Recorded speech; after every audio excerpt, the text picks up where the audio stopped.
Deltarune Chapter 5 is on the horizon, and I for one can't wait. So much so that I have a few final predictions. Predictions I don't think you've heard before. Starting off with something I've discussed before, that is the themes of the chapter. Toby Fox said in the latest newsletter that even though Chapter 4 we saw dark clouds on the horizon, our heroes will not be looking there for now, and we will instead be focused on having one last fun adventure before the sun goes down, before the dark clouds arrive.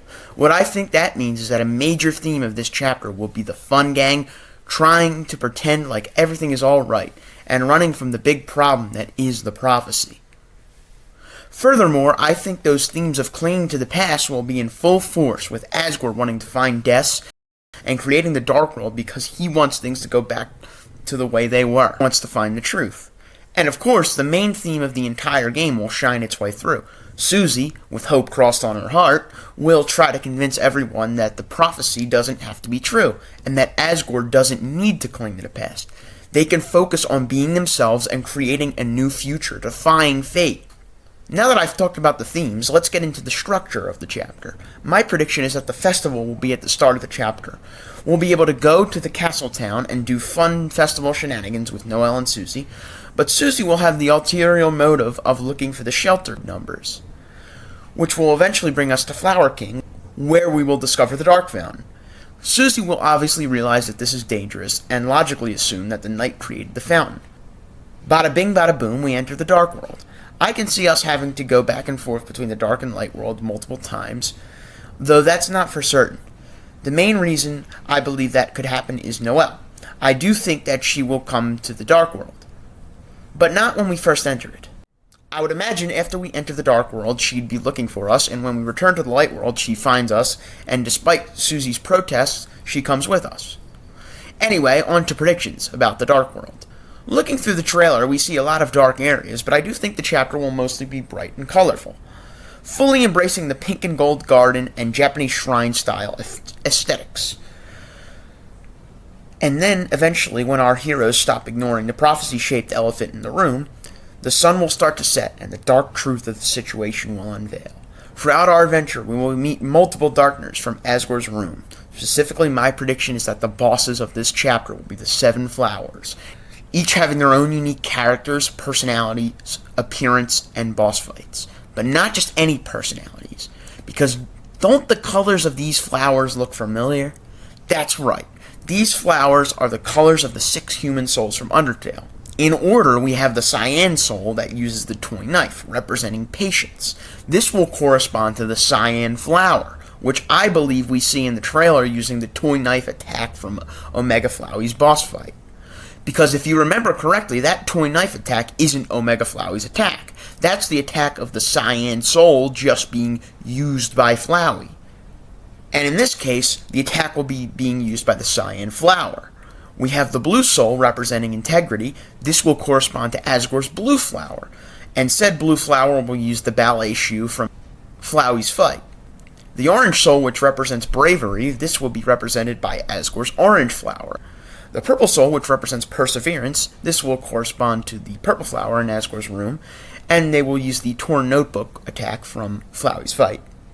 But not only do I believe that we can predict their attacks by basing them off the souls, I believe we can predict their personalities as well. For example, the green flower will be a kind cook, the blue flower will be a proud ballerina, and the orange flower will probably be eager to fight and a bit headstrong since they are brave. Which leads to the final point. The yellow flower. Based on the Justice Soul, they will use the gun from Flowey's boss fight for fighting. Now, what else do we know about the Justice Soul? Well, according to the ball game where we get the information about what the colors represent, the Justice Soul is a surefire, accurate sharpshooter with the desire to put an end to mayhem. What does that sound like? If you said a cowboy, you would be right. Which brings us to the smoking gun. Literally. Tennis floral cowboy bath curtain, which has yellow flowers on it. To me, this 100% means that the yellow flower will be a cowboy based on the Justice Soul. But not only that, I believe that all these flowers will share a common theme. The theme of not just representing the souls, but also representing things from Asgore's past. For example, the green flower, being a kind flower that cooks, will represent Toriel, who used to cook food for Asgore and his family. The orange bravery flower will be representative of Des, whose personality was likely very tough and outgoing. The cyan patience flower could represent when Asriel and Chris used to play with toys. And finally, the yellow justice flower, who will represent Asgore's old favorite cowboy show that they used to watch with Chris.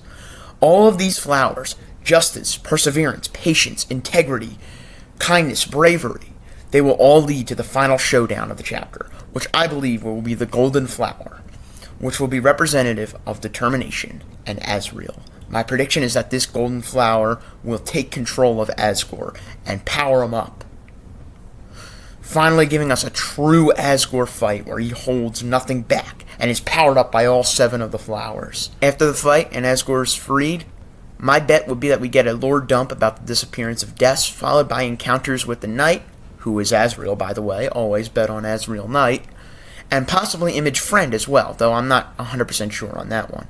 After the Dark World, we'll be able to return to Castletown again and witness the ending of the festival, where something crazy will happen. This leaves me with one last prediction: the secret boss. Now, how do we tie in the themes of clinging to the past, ignoring the dark, and the history of Asgore all in one fight? Simple. The secret boss will be Asgore's black and white TV. I believe this TV is the TV that Asgore and Toriel had before Tenna. This TV was the land of the black and white that one Shudda was talking about in Chapter 3. He probably got put into storage when the family got Tenna, and then when Toriel and Asgore divorced, Asgore took the TV with him so he could still watch his cowboy show. Not only does this perfectly fit with the 3 aforementioned themes of the chapter, it also fits with the themes of the other secret bosses, being discarded. How much more discarded can you get than literally being replaced and almost thrown away? Well, those are my crazy predictions. I am so hyped for this chapter, and I can't wait for Tricky Tony to disprove all my theories.